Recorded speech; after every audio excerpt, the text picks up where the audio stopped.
Welcome to guys on my YouTube channel होइन। यदि यो भिडियो मेरो मैले अपलोड कहिले गर्छु मलाई पनि थाहा छैन र अब तपाईँहरूले भनौँ न अब अडियन्सहरूले चाहिँ कहिले अब मेरो भिडियो अब भेटिएर कहिले हेर्नुहुन्छ अथवा के गर्नुहुन्छ त्यो पनि आई डोन्ट नो अबाउट है। तर but today we discuss about some serious topic, एकदमै सिरियस टपिकमा म चाहिँ डिस्कस गर्नेवाला छु कि जस्तो कि हुन्छ नि एउटा सिरियस टपिक छ होइन।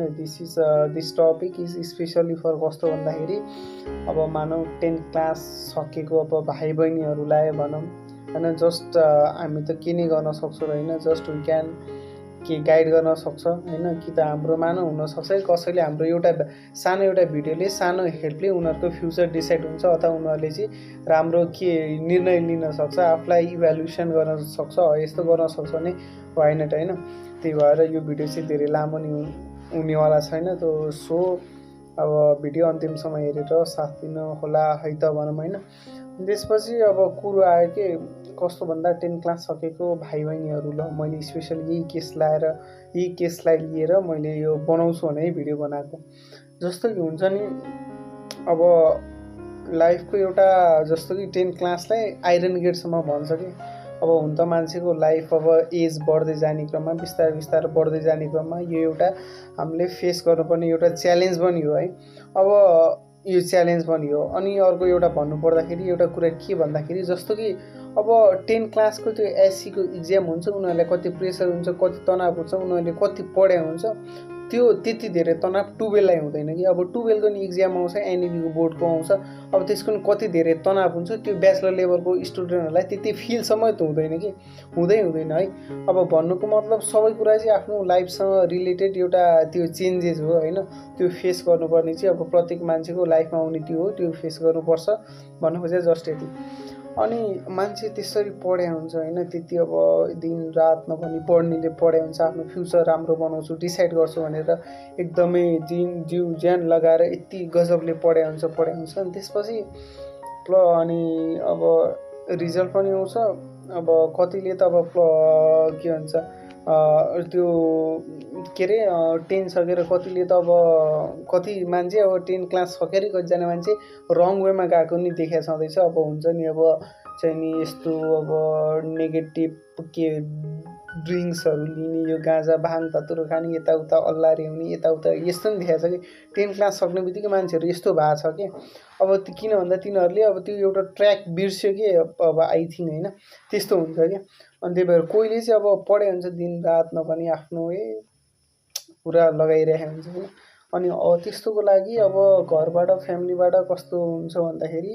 राम्रो मार्क्स आयो अथवा राम्रो आयो भनेर त्यसले के अरे यस्तो हुन्छ कि राम्रो मार्क्स आयो भने साइन्सै लिनुपर्छ, अब अरू लिनै हुँदैन भन्ने पनि होइन। अब नराम्रो आयो अझ ठिकै आयो भने अब त्यो लिनै नहुने, अब मान्छे सक्दै नसक्ने भन्ने हुँदैन कि। किन भन्दा एभ्रिथिङ इज पोसिबल होइन। एकदम हाम्रो के भन्दाखेरि होइन, हाम्रो चाहिँ एउटा मेहनत स्ट्रगल चाहिँ डिसाइड गर्छ कि हामी कुन ठाउँमा जाने, कुन प्लेसमा जाने, हाम्रो स्ट्रगलले डिसाइड गर्छ क्या। सो त्यही भएर आफूलाई आफ्नो इन्ट्रेस्ट अनुसार अब त्यो लिनु पऱ्यो कि। जस्तो कि मलाई अब साइन्ससँग रिलेटेड अब ह्युमनको चाहिँ नि त्योसँग रिलेटेड लाइफ साइकलसँग रिलेटेडसँग अझ प्लान्टहरूसँग रिलेटेड एनिमलहरूसँग रिलेटेड भयो, बायो साइन्स लिनु पऱ्यो +2मा, अथवा म इन्जिनियरिङहरू गर्छु अथवा आइटी फिल्डमा एउटा करियर बनाउँछु यताउता यस्तो लाग्ने भइदियो अब कम्प्युटर साइन्स लिनु पऱ्यो, यस्तो हो क्या। त्यसरी अब मानौ अब म होटेल व्यवसाय बिजनेसै गर्छु, एउटा त्यो वेमै गर्छु भने म्यानेजमेन्ट लिएर पढ्नु भयो होइन, म अब टिचरै बन्छु भनेर अब त्यो भन्थे एजुकेसन लिने यो बेटर अप्सन सबको लागि हुनसक्छ होइन। अब यस्तो हो। अब +2मा अहिले भन्नुपर्दा +2मा साइन्स लिनेले अब फ्युचरै बनाउँछ चाहिँ नि देशमा। +2मा साइन्स बनाउने मात्र नेता चाहिँ नि लिएर प्रधानमन्त्री भनौँ, अझ त्योभन्दा कति ठुलो त्यो मान्छे त्यो मात्र बन्छ भन्ने नि होइन। अहिलेसम्म अरू डिफ्रेन्ट फिल्डबाट आएको मान्छेहरूले अब गर्नेले आफ्नो सेक्टरमा आफ्नो फ्याकल्टीमा गर्नेले गरेका छन् कि। सो चान्स छ। त्यही भएर होइन अब आफ्नो मनले ढुक्क लाएर के लाग्छ त, आफूलाई के लाग्छ,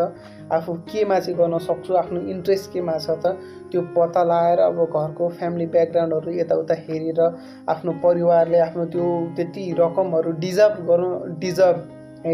गर्न सक्छ सक्दैन त्यो कुरा गरेर चाहिँ आफ्नो फ्युचर डिसाइड गर्नुपर्छ कि है। अनि हुनसक्छ अनि लाइफमा अहिले आएर म एउटा कुरा के भन्छु भन्दा लाइफमा एउटा रिग्रेट नहोस् कि जस्तो कि मैले अहिले युट्युबमा भिडियो पोस्ट गरिरहेको छु होइन मैले अब धेरै पहिलाको मैले यसरी नै भिडियो बनाइरहेको थिएँ अहिले एक्चुअली अब मुड आयो मलाई त्यो बेलाको आफ्नो भोइस पनि अब एकदमै क्लियर मैले राम्रोसँग एक्सप्लेन गरेँ अरूलाई बुझाएको वाट इज डिप्रेसन भन्ने रियल मिनिङ अफ द डिप्रेसनमा त्यो भिडियो मलाई राम्रो लाग्यो मैले पोस्ट गरेँ जस्ट मेरो कारण यति हो अनि मलाई अहिले आएर त्यो बेला मलाई यो भिडियो बनाउँदा के हुन्छ चाहिँ नि कस्तो कुन मुडमा बनाएको थिएँ त्यो मलाई थाहा छैन तर मलाई त्यो भिडियो बनाउनुमा त्यो काम गर्नुमा अहिले आएर मलाई के लाग्यो भन्दा मलाई चाहिँ कुनै पनि त्यो विरुद्ध चाहिँ मलाई कुनै पनि रिग्रेट चाहिँ छैन कि मैले त्यो भिडियो बनाएर अब मैले त्यो समयमा मैले मेरो त्यो एजमा त्यो कन्डिसनमा मैले बुझेको कुरा सकेको कुरा मैले बुझाएको जस्ट त्यति मात्र हो है त्यही भएर अब हुन्छ जस रिग्रेट नहोस् कि अब हामीले युट्युब भिडियो अहिलेको टाइममा सोसल मिडियाहरू यो एप्सहरू यताउता भन्नै पर्दैन त्यहाँ सर्ट्सहरू आउँछ मैले अब बुझेको छ कि के अरे बुझेको छ भन्नुको मतलब सुनेको चाहिँ होइन के भन्दाखेरि होइन जस्तो कि मेहनत गर्दै जाने कि मेहनत गर्ने गर्ने गर्ने गर्ने गर्ने गर्दै जाने तर गर्न चाहिँ नछोड्ने रे कि अब हुनसक्छ अब कुनै चमत्कार भइदिएला जस्तो कि भगवान् अब चाहिँ नि हामी मेहनत गरिरहेछ अब भगवान्लाई देखि कुनै दिन भगवान् आफै झुकेर भए पनि तथास्तु भनेर चाहिँ नि शिरमा यसरी हात राखिदियो भने त फ्युचर करियर डिसाइडेड भएन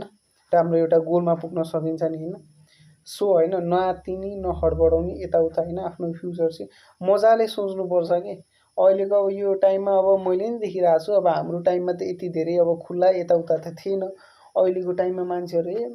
एससी सक्ने बित्तिकै बल्ल बल्ल त्यो स्कुलको त्योबाट बल्ल बल्ल बाहिर निस्किन पाएको अनि उनीहरू चाहिँ चाहन्छ कि अब उनीहरूले के सोच्छ भन्दा दे वी अल क्यान के अरे मजाले स्काई के अरे फ्लाइ अन द स्काई के मजाले उड्न सक्छ हामी चाहिँ एउटा